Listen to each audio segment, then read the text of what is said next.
One of the great things about Google Drive is that you can actually work with other people on the same file right inside Google Drive, and it can all be done online. You don't have to be in the same room with the other person.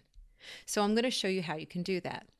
Suppose I'm working on this Google Doc and I want to get somebody else's opinion on it, or maybe we're working on it together. So what I can do is either right click on it and click share or get shareable link, or if I just select it, some of those same options are right up here. So I'm going to click share and we'll see the options that come up. I can either enter the person's email right here and then Google Drive will send them an email inviting them into the document, or I can get a shareable link.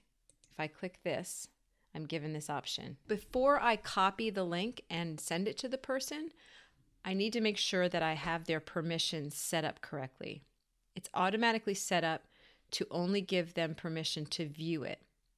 If I wanted to, I could give them permission to edit it, or I could give them permission just to write comments on the side. So it basically goes from most restrictive, which is just looking at it, to least restrictive, which means they can actually make changes to it. Also, if you're in a school or a business where you're limited to the people within your organization, one thing that you could also do is switch. So I click here, but then I also have to check this. Instead of can view, I can change can edit and click save. And that means anyone with the link can edit it. And if you ever send somebody a link and they say that they can't get in, that's probably the problem, is that you have it set differently. And when you change the permission, it actually changes the link. So you'd have to resend that to them. So I'll copy the link. I'm going to paste it here, click enter, and I can send that to him through an email or something like that. So one of the things to notice is that I'm in here as this other person, but I can see my own picture here. That means that I am in the document. So if we go back to look at where my drive is, you can see that I'm in here. And now I see this other icon. That means someone else is in here. Because I gave them the link and I didn't invite them directly, I can't tell who it is. But somebody else is in this document using it. So because this person has permission to edit, now I'm back in their file, they can go in and they can make changes. They can, for example, they can make this a different color if they wanted to, or they can add, add words here. As they're typing, I can actually see right where their cursor is. I could actually watch them while they're typing this.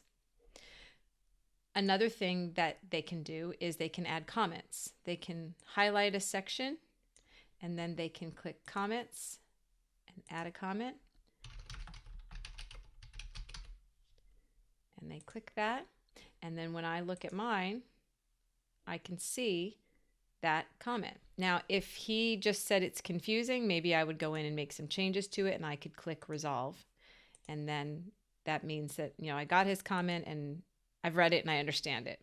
So if I go back to his, another thing that he can do, and I would suggest this if you're working together on a document and you're not really looking at it at the same time, you might want to ask the person to change editing to suggesting, which is a great tool. That way they will make changes, but the changes will not take effect until you approve them.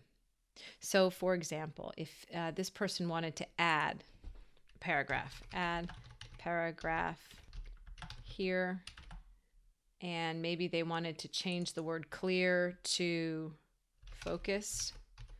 See how it's marking it out, but it's not actually changing it yet. Okay, it's just showing the suggestion. When I go into mine now, I can see his suggested changes, and what I can either do is approve them, accept them, or I can reject them. So if I accept it, it changes it to the way that he wanted it, and it looks like he needed to add an extra space. So, but if I decide to reject it, then it just goes away. It goes back to the way I had it. Let's take another look too at this other person's drive and click shared with me. Here is the document right here that we shared. So because I shared that with him, now it appears in that part of his drive. If he wanted to have it really be in his drive instead of just in the shared with me, he could right click it, choose add to my drive, And it will either be just dumped into the general grouping, or I can click organize and actually choose what folder it goes into. So if I go to my drive and his now, it's in his most recent documents, and it's also put in here with the group of unfiled documents. The only other thing to know about with sharing is that you can also share whole folders. So let's suppose that I wanted to share this with other people. I can right click on it and I have the same options to do that.